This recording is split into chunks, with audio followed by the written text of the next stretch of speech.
Hey guys, it is Tim with Tabletop Terrors. I am half of Tabletop Terrors. I run the channel with my brother James, and this is Daily Damage. This is a daily, I say daily, it's a weekday-ish, daily-ish live stream where we just talk about cool RPG topics, and I always start the Daily Damage stream here on Facebook with something I like to call the Rundown. The Rundown is what you should be checking out while the stream shares around Facebook. Usually takes about 60 seconds to 120 seconds for it to get in people's feeds and stuff like that. Anyway, the Rundown, the first thing you should check out is something that I think is helping a lot of people, and I'm really glad that it went well. It's a weight loss video that I did yesterday, and it is on the Tabletop Terrors YouTube channel. And why a weight loss video? Well, you'll see. I'm not going to start doing that. James is not going to start doing a bunch of weight loss videos, but this is a key. It's very important for me. Today I'm wearing my, it's called, it actually says Strange Quest, but it's a Stranger Things, like 8-bit t-shirt. This thing did not fit me when I bought it. So now it fits me. Anyway, that is the first thing. Check that out. And again, it's about weight loss. This is not an overall fitness video. It's just, hey, here's a safe, relatively easy way to drop a bunch of weight. The second thing is, it's time to go back to Dragon Grin. It is time to visit our friends who were near death and then were next to an epic event that happened in the world of Dragon Grin. And now, what happens next? What happens to Diggs and Rudy and Ephraim? What happens to these characters? Tomorrow at 8 p.m. Eastern, we're going to find out. It is the third session of our as of yet unnamed Dragon Grin campaign.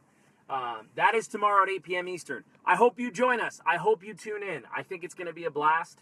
And one of the things I'm going to do, I'm really going to try to do this. A lot of people have asked for my prep. Like, what do you do to prep, and talking about prep videos. I usually don't prep, but I've been trying to be better about it and prepping the right things and so on and follow my own advice. If I have an opportunity tonight, I'm not going to stream it, but I'm going to record me prepping for this game because I've done tons of prep up here, which is where I think prep starts. But I'm going to try tonight to record a stream, and then once the game is out on Sunday, release that so that you can kind of see what the prep was like and then how the game turned out. So that is the rundown. Now it's time to check the chat, and then we're going to get into why, unquestionably why, you should play D&D or other RPGs online. Let us go to the chat. Josh Glisson is here. Drake Warren is here. Drake Warren is actually going to be running a game as well. Check out his channel, The RPG Construct. He's doing some really cool stuff in the campaign world of Dragon Grin. I won't spoil it in case it's not public yet, but he's got this really cool concept for side missions. Anyway, I think it's going to be a blast. Jonathan Lutzer, good afternoon. John Getz is here. Nathan Thurston. Justin Anderson. It's always motivational to hear about people trying to lose weight as well. I'm training to be a firefighter and was motivated the other day to work a little harder. Good, man. I'm glad. Josh says, I have to catch Crux Part 2 later. Home game is Saturday night at 7. This is actually Part 3, so if you only think there's one part out, you're going to be really excited. There's one on the channel. Marc-Andre Del Renault Palardi. Did I say that even close to right, or did I say it like a fat American trying to say it right? Mike Lasham, I've only ever played tabletop RPGs online, actually. That is a great point, Mike. So, a lot of people have only played online. But I want to give you the setup. This entire conversation stemmed out of something in the Tabletop RPG One-Shot group. The Tabletop RPG One-Shot group is probably the best community to find a game. So if you're looking like, hey, I want to play a D&D 5e one-shot, you can throw an interest post up, and there's a decent chance that you'll find 4 players in a few hours. If you're looking for a game. Now, it's like 6,000 members. So it's luck of the draw as far as who's going to be in that game, right? Life is life. But check that out. Now, Andrew Knapp is one of the moderators in there. SR2 Joker is his channel. Excellent game master. Very, very, his vocabulary and his user description, while still staying relaxed and improvisational, is excellent. But someone in the one-shot group said, what's this fascination with recording games? What's this fascination with playing online? And so I have Andrew's answer here. And I also have some other things that I thought of. And I think that there are a lot of reasons to play online that people don't even think of. And I'm going to go through those here. So the first thing, and Andrew's answer was fantastic. He says, for me, it's always been about proliferating the game. Creating a teaching tool people can learn to play by watching and listening. And creating to record yourself to refer to after. And sometimes entertaining people to watch. So, which is a fantastic reason. I don't know about all of you, but when I get into 5th edition, or when I got into 5th edition, the first thing I was doing was hungrily looking for people playing the game. I wanted to see how it worked. And so actual plays, is typically what this is called, is one of the best ways to watch other people play and convince yourself that you're not a mutant. A lot of people start and they're like, I'm probably doing it wrong. I'm doing it wrong, right? How do you do it? What do you? And so watching a bunch of other people sit around the table, you're like, oh, okay, that's all it is? Oh, okay. In fact, I would say that most people, the way that our brains work, would maybe even take it a step further and go, oh, I wouldn't do that way. I'll do it this way. And start taking ownership of it, and just it obliterates that fear of jumping in and trying it for the first time. So I stand by everything he said. It also obviously proliferates the hobby, meaning we've had people drop in on live streams before who are like, what are you guys doing? So, but I want to give you 3 other really good reasons that you should play online. But first, as always, I'm going to visit the chat. Jorge Ruiz is here. Aaron Knight says, I'm supposed to be working. Shh, I won't tell.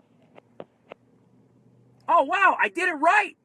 Marc-Andre Dale Renaud Pallardi. Oh, my gosh. Nice. Aaron Knight says, I play online for convenience and the awesome community. Also, I find it a lot easier to get into character and talk in goofy voices when I'm just talking into a mic and don't have a room full of people there. That's actually a really good point. I had to hit the more button. It says, have a room full of people staring at me. John Getz, I've got an appointment with Jaren D&D today to roll up a character online. That's awesome. So I'm actually going to do something way outside the plan. I sometimes bring notes. I try to do that. I'm actually going to hijack that. Aaron Knight. Aaron, your answer is going to be tip 1. So Aaron Knight, I'm going to say it's much easier to let yourself go and relax and role play when it's through that monitor, when you have a microphone in front of you, when you are in a room probably by yourself. It's fun to see where people camp out in their houses, like what's in the background. Like, is it a bonus room where you see like really nice art on the walls, you're like hiding in the corner. It's just fun to see where people game in their homes or in their friends' homes or wherever.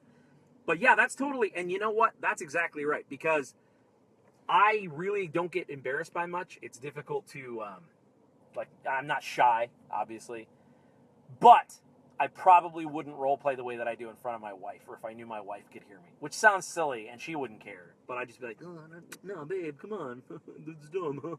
But, so tip 1 from Aaron Knight, hijacking slot number 1, is you can let go and really get into the character and not have to feel like there's people watching you face to face, eye to eye. So that's tip 1. I'm going to slide in this. You don't have to broadcast your games. Some people are like, look, man, that's not for me. I don't want people to watch. I don't want a YouTube channel. Listen, let me tell you why you do want a YouTube channel. First of all, you don't have to set your videos to public. You can make it so that your videos are unlisted if you want people to have a link to view it, like select people that you choose. Or you can make your videos private so that only you can watch them. But let me tell you what you're doing. You are recording your lore more accurately than any other way that I know of. So if I play a game online with 4 people, right? You want to know what that rogue said to that NPC? Word for word? What was that prophecy you made up on the spot? What were the exact words? One of the players wrote it down, but did you write it down? What was that NPC's name? Remember? The guy, he was near the lake. Someone wrote it down, but you didn't write it down. So, of course, you can ask your players, hey, I goofed. What was the name of that, that redheaded guy near the lake? Or you can re-listen to your campaigns as a passive way to prep. So if I'm in a prep and I'll give you a great example. To prep for the game on Saturday, I put on the last session in the background while I was doing other stuff at my house, like cleaning. Kind of just let it play, and you don't have to memorize the lore. But when something stands out to you as a scene that deserves a sequel, stop, jot it down. Do that once or twice, or maybe once for each character, and that's the next session. What do I mean by a sequel? Well, if I'm listening to the last game, all the nuances there, all the details, all those little things that I would never remember as a game master. So when someone makes an offhanded comment about the way that they do something or the way a spell looks, I will pull those details and I will put them back into the game. So that NPC that your players ticked off, what exactly did they say? What insult did your, paladin hurl at the person? I'm going to have the NPC come back and say the exact same insult back to the paladin as he's trapping them inside the burning hut. That kind of stuff. And while the players might not remember that exactly, it will strike a chord. So go back. If for nothing else, you record your games so that you have all your games recorded so that you can prep like that, then that is awesome. So let's take a look at the chat. Spencer Shields joined. Shields of War. Spencer, I'm really proud of you, man. This guy is going on a weight loss journey beginning today. He saw the video yesterday, and he's making some changes. And, dude, I'm going to hold you accountable. And I know you're going to do it. Aaron Knight said, exactly, I'm the same way. You're probably talking about when I said how you feel goofy. I'm like, Bay caught me role-playing. Tyler Hurst joined. What's up? Josh Glisson. I've never played with anyone who isn't family or friends of family members. However, my family group has had 17 people play different games in the last 2 years. All extended family or their friends from 65 to 14. That's a blessing. And so having that many people that you can play with in your family and group of friends, I don't think everyone has that, which is going to be one of the things I'm going to mention here shortly, but that's really cool. I would say, in addition to that, let's say, so this is bonus tip number 1, let's say you want to have a game with those family members, but everyone can't get together in the same place. You could have a side game where all your family members get online, meaning there's nothing that says it has to be strangers or members of the RPG community. I know that there are people who game with their family, but if you want to even alternate, so you're not giving your spouse a rash when there's all the mess of the game night left there for the morning, you can basically say, hey, look, 1 week we're going to do it here, 1 week we're going to do it all from the comfort of our own homes via computer. Or you could do, one-shots via computer with some of those people. You said 17. I'm sure you could, wrangle up a one-shot and then do the main group at home. But, yeah, I think that's awesome, man. Jacob Norman is here. Mini Terrain Domain, also a weight loss beast and a terrain builder extraordinaire. Check out his channel, Mini Terrain Domain, and also Fat Jake to Fit Jake. We're going on this weight loss journey together, Jake. When we do AtCon, we're going to compare abs. It's going to be Ab-Tab-Con, like Carol said yesterday.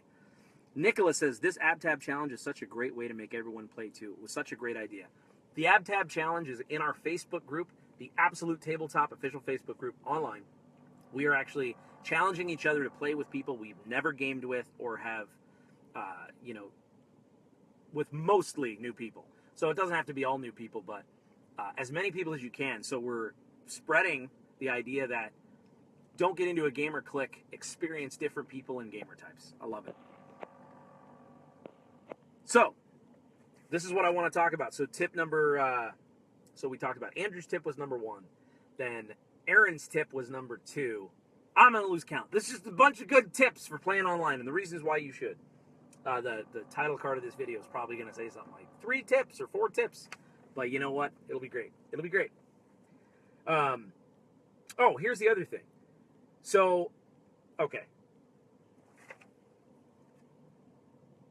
You can obliterate geographical boundaries. So, there are many people who have to move away over time. And you're just like, yeah, man, my gaming group broke up. It's a bummer. This guy moved to, such and such. This guy moved to such and such.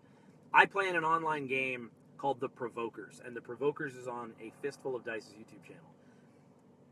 All of us are dispersed throughout the United States. The 2 closest Provokers at the time of Season 1 was Nate and Juice.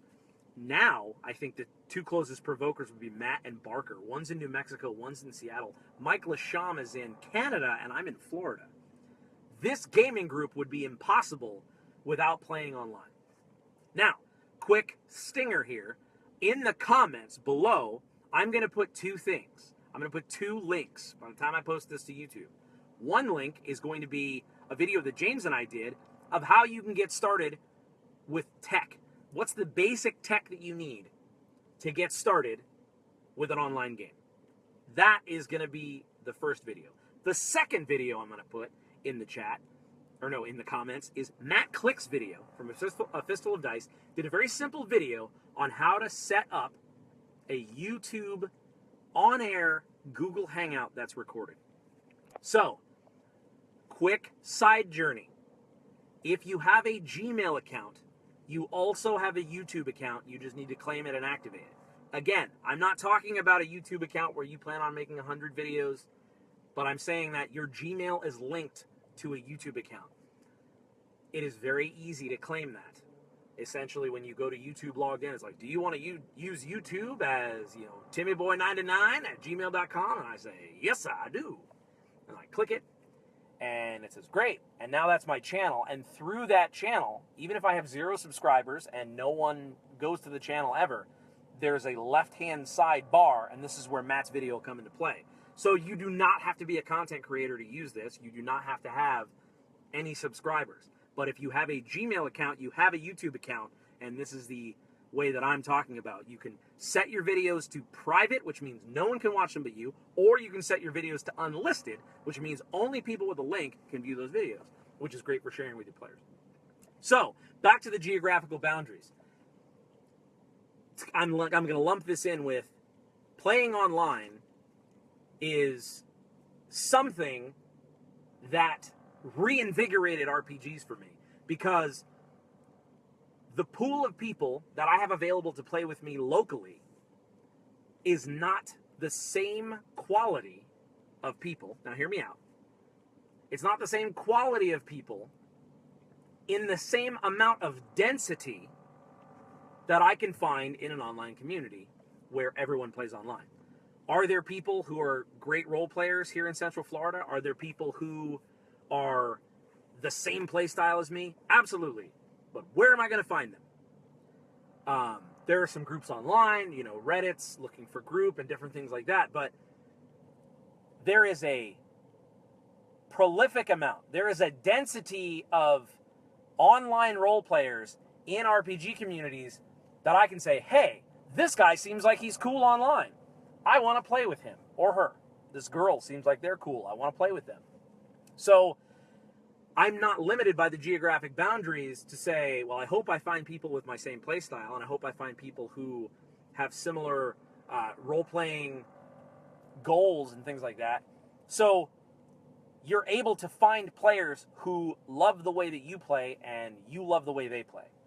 By doing it online, you take those geographical boundaries away. I know, if I'm not mistaken, there are a couple of games right now going on that I know personally the people are in it. It's international. In fact, my Lore Keepers game that Rob Coletta is running on Performance Check is Rob's in the UK, Lloyd's in Ireland. Chad's in California. No, Seattle. He's in Seattle as well. And I am in Florida. And Locrius is in the, he's somewhere in the Milky Way. So just think about that. He's actually intergalactically playing D&D. So that would be another tip, which is destroys geographical boundaries and allows you to find a deeper density of players who are interested in playing the same style that you're playing. Spencer Shields in the chat says, I have an in-person game for socializing, fun, and an online game for immersion and story. It's the best of both worlds, and though I prefer more immersive gaming, the beer and pizza game really gives me time to goof around and de-stress. Do I think online gaming should replace your tabletop gaming? No. They are two absolutely different experiences, as Spencer has mentioned here. We also mentioned it in our video that James and I did. It is two absolutely different experiences. To give you the abbreviated version, we liken it unto a LAN party. LAN parties have their charm. It's about socializing. It's about face-to-face, like Spencer mentioned. However, if I waited to play until only the time where I could actually host or be a part of a LAN party, I wouldn't play online games very much. Less than I do now, which is very little amount. So in the same way, I'm not suggesting you replace your in-person game. Like someone like Jeremy Lilly, who runs a consistent, well-built miniature campaign, like he's building set pieces weekly for his game. I'm not saying that goes away. I'm saying you got that thing, and I think, Spencer, that's a really great distinction. Shields of War, by the way, is his YouTube channel. You should check it out. That's a huge distinction, is it's a different kind of socializing. And I do agree, the immersion of an online game is strong because you show up, everyone starts, and then when you're done, there's no cleanup. You just hit leave hangout, and you're like, all right, time to go downstairs and watch TV with my wife. There's no cleanup. There's no, okay, bye. Again, different experiences. Use them as tools in your tool belt to find a good balance in your gaming life. So I'm not suggesting one or the other. I'm suggesting both and. Spencer says, thanks, brother. It means a lot. By the way, you still owe me a slap in the face. He kept saying man over and over in his videos, and he wanted a slap. Craig Crashley Smith says, only recently got into D&D with a view to playing. Man, this new transparent chat it's great in concept, but it doesn't work because I can't see your words on my pasty. When I put it over my pasty face like this, it's just like, it whites out. Only recently got into D&D with a view to playing, but no local groups and family aren't interested, so looking online technology is a wonderful thing. Exactly. And you can jump in immediately. That's another cool thing, is that if you watch a game and go, oh, I'd like to play that style, well, you can hit up those particular people. They might be busy, but at least you say, hey, I really liked the way that you role-played that character. I kind of like playing that style. You want to throw together a one-shot? So it's like a little audition as well, if you have your games posted. Jacob Norman says, I'm making changes even today. Thanks for the shout-outs. Of course, Jake. Jonathan Lutzer, all of my games are in person, but my campaign I'm running right now was based off of a character played by my friend who died last year. I'm really sorry to hear that, man. And the game that person ran was based on hunting down the party paladin who went evil after finding Black Razor. We actually based plots off of previous games a lot, now that I think about it. Man, that's one of the best seeds for games, and no two games are ever going to be alike. Jacob Norman, I'm running a game with all people I haven't played with at 8 a.m. tomorrow. Listen, I will probably be awake. I have a 2-year-old daughter, and that'll be a great distraction. Not from my daughter, from the fact that I have to be awake that early, because I don't want to be, And God bless your players for going that early. Chris Wilhelm is here. Chris Wilhelm is actually going through some computer problems right now. The dude is one of the best game masters when it comes to balancing the theory of the game and good old-fashioned rule of cool. So check out Drop Dice. So Chris, I hope your computer woes are being fixed, man. I hope you're getting your hard drive and all that stuff back up and running. Mark Andre Dale Renault Pilardi, I'm just going to call you Mark. He says, I think I will clear time 80 plus hours a week is what's prevented me from doing it to run a game for the AbTab Challenge. And it would be almost impossible to do that in person, especially, so that's a bonus tip right there. Running online games, much easier to fit into the schedule. No travel time. So it's basically sit down at your computer. You're already at your home. Boom. I'm going to do another tip here. I'm going to do another tip. This is another tip. Some of you are interested in getting better at playing and role-playing, and you're interested in getting better at game mastering. I can tell you that there is absolutely nothing. There is no substitute. There might be things as good, but there is nothing quite like watching yourself and listening to yourself record it. You'll hate your voice. You'll get over all that. But in most cases, because one of the things that I do in my professional life is I help train people. So as a trainer, one of the most important things is if you do not inspect what you expect, you will not get the result you want. So it is I think it's key to those people who are like, man, I just want to get better. I wish I could describe things better. I wish I could do this differently. You will listen to yourself, and I promise you that you will hate parts of it. You'll love parts of it. But the parts that you hate, you will feverishly push to change. Like nothing else. Hearing yourself and hating it, if you, and again, don't be discouraged by this. Use this as a tool to say, man, I really did not like X. Like, I'll tell you right now, my second Dragon Grin game that I ran, I should have, one of the things I didn't like about what I did, was I did not stat out the copper jackals that appeared in an encounter. I think I should have just kind of spitballed it and made up cool, like, theatrical abilities, but instead I was flipping through the book, trying to find, like, boons that would work, and I feel like it lessened the pacing and it made me distracted a little bit as a game master. So watching the game back, I was like, oh man, that didn't play out exactly as I wanted.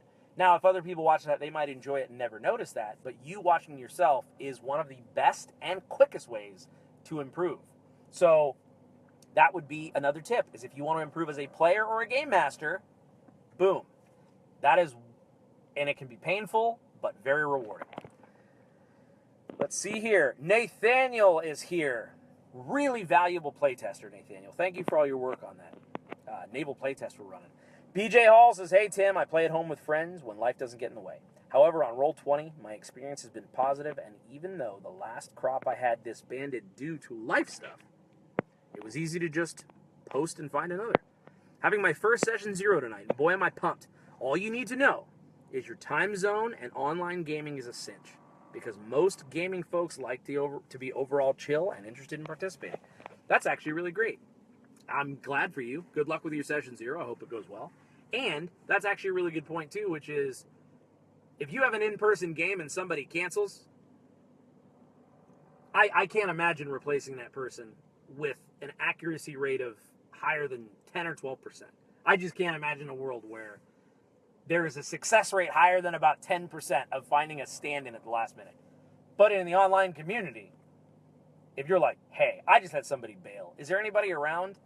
I would say, depending on which groups you're a part of, you're talking about at least a 50 or 60% chance of success. And I think that's being moderate. I think it's even higher. You're like, hey, does anybody want to jump in and play in this game? So I think that's actually a really good point. It's a bigger well, whatever you want to use. It's a bigger pond. There are more fish, however you want to word it. Tyler Hurst says, I completely agree. I've played with so many great players all over the country, and many of them have become people I consider to be friends. This would have been an impossibility without online gaming. Honestly, this community has helped me have my creative outlet, and has let me be who I want. I feel completely accepted here, and I'm so grateful for all the accepting and awesome people here. I concur. I would not be the role player I am. I would not have arguably started Tabletop Terrors truly, and, well, I would have started it, but it would not have continued on the path that it went. I would not have helped to start Absolute Tabletop without online gaming. All of these things would have benefited or have grown directly from gaming online. Chris Wilhelm says, I don't get transparent chat when I did mine this week. Maybe I need to update. Maybe I need to update again. I'm bad about updating. Jonathan Lutzer says, to clarify, the character died, not the friend. Oh, dude, the way you said it, I was like, oh, that sucks. Like, you're like, yeah, my friend died, and we based a game on it. But I get what you're saying now. I could have worded it better, he says. Steve Selwa says, just started online gaming. Hope to get some games in soon. That's perfect. Stephen Back is here. That skinny pirate. Nicholas says, yes, indeed. Bless, Jacob. Weren't for him, I would have been the one waking up at 4 a.m. to play with people from the U.S. Oh, that's perfect. Steven says, okay, since you said I should, I will. Already signed up, and Barker tapped me to play in his one-shot. I'm super excited. I hope you have a good experience since we've pushed you so heavily to do it. I think it's going to be great. I think you're going to find that you will have jitters. It will be weird that first time. You'll be nervous. What should you click on? Make sure your mic's muted. There's going to be stuff that's going to go wrong. I hope not, but just expect it because now I'm very comfortable playing in a game online. Before it was like, oh, okay, it's nerve-wracking, but now it's like showing up to a gaming table virtually, which is what it is. But yeah, man, good luck. I'm excited. Peter Baldry says, what is the AbTab challenge? Sorry for my ignorance. No apology necessary. In the Absolute Tabletop Facebook group, our Facebook group, not our company's page, but in our Facebook group, we're just trying to run as many games with people we haven't gamed with as possible. So it's interests posts that you're putting up to run probably a one-shot. And when you're selecting people, my goal is to try to select as many people within reason that I've never gamed with before. So that could be as many as 4. If only 2 people who I've never gamed with are available, they're going to get chosen. And then 2 people I have gamed with, they'll get chosen too if they're available. And that could be whatever permutation you want to do of that. The point is running more games with people you've never gamed with to just perpetuate a sense of community and experience new game types. So yeah, man, I hope that answered your question, Peter, and we hope to see you in the Absolute Tabletop Facebook group. If you are a member, hop on an interest post. Stephen Bax says, when it comes to getting better, I point to Cassie from Barker Sur Celine. She has really come a long way from the first episode. Yes, practice and watching yourself back. Just simple as that. Chris Willem says, I had the 1 terabyte before crash. My brother-in-law gave me a 6 terabyte to help me fix it. My new mouse just got in, and my power supply is going to be sent in to be repaired this week. So I should be up by next week and better than ever. That's fantastic. So, I want to give you one final tip. One final reason why you should game online. And this particular reason is why you should record your games. It has nothing to do with getting better. It has nothing to do with RPGs as a whole. What it has to do with is remembering that today, right now, you're in the good old days. What we're doing right now is always shifting and it's always changing, and technology and everything around us is shifting. What you're going to have on your hands is the memories of an amazing game, capturing moments in time in a way that you could get no other way. How valuable is the recording of that game going to be in 3 years, 5 years, 10 years? How valuable is that going to be? It's a home video of you playing D&D with some of your best friends, and sooner or later, that relic is going to be priceless. So, if for nothing else, record at least one of your games. Because I believe that whether you use it for any of the other tips I mentioned, this reason and this reason alone, you will thank yourself someday. Jacob Norman says, I'll occasionally run Saturday AM games to accommodate our overseas gamers. I think that's great. I need to start doing that. It's difficult to get childcare lined up. And if it's a Saturday that my wife, well, you guys probably don't care about this, but if it's a Saturday my wife isn't working, Saturday is my one day off where I do nothing but family day. The one exception to that is once a month or once every other month, my wife and we've agreed to let me run the Dragon Grin game because that's important to me. Ben Buckner, my home group transitioned from an in-person to an online due to people moving. It was rough, and not everyone prefers it, but it's very convenient. Dude, and listen, it's not the same as an in-person game, but it's a good supplement. It's a good in addition to. I'll give you a great example of this. We are going to begin a probably monthly, maybe bi-monthly home game with my family. It's going to be called Tabletop Terrors Family Game Night. My mom, who you've seen start to build a character, my brother Matt, who filmed a video with us that's going to be up shortly, in a few days. We're all going to build characters, and we're going to run a campaign in Dragon Grin with my family. We'll probably record it with like a Blue Yeti and some GoPros, and just have a good time. Nothing could replace that.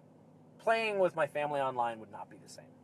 But having that game as my in-person get-together, cheat day on my diet, let's all eat a Kit Kat lasagna, pew pew diabetes, that has its place, and then the online gaming has a separate place. I think Spencer Shield nailed it the best. I think he did a really good job of defining it in my mind, which is the social element of playing in person, that camaraderie, versus the immersion, and also, there's still some camaraderie to the online games. Tyler Hurst, the Provokers are what helped me find the OSG. So for that, I thank you. You're welcome. I really got to give props to Juice for that, because Juice plugged the OSG like he was getting paid by the member. This is what made all of these amazing experiences possible. Good, man. I'm really glad. Stephen Back says, I'm used to being in front of the camera and performing. Through other avenues that aren't gaming related, shouldn't be tough for me, I suspect. Chris Wilhelm, my in-person game became an online-only game. It was a hard transition, but in the end, I think we all ended up really liking the way it worked out. Totally. And I hope that these reasons resonated with you. What do you think? Comment below. If you're watching this on Facebook, continue to comment. If you see this on YouTube, please do comment, because I think the most important thing is it's about what you like. Hopefully the reasons that I suggested are reasons that will make you try it. But for me, do what you like, do what's going to work for your group. But I think that those reasons are strong enough to at least give it a try. Strong enough to at least give it that shot. As I said, in the comments below will be what technology you need. It's very basic. You can essentially do it with a phone at a bare minimum, or a netbook. And then, how do you start one on YouTube, what we were talking about previously. There's a video from Matt Click. So I'll link both of those so you can kind of get going. And comment on this thread or on the YouTube video with questions like, well, how do you do this? And, how does this work? But hopefully this was helpful for you. I'm going to read one last comment, and then we're going to sign off. Peter Bolger says, I started an online game a few months ago. We're 16 sessions in. Whew, that's awesome.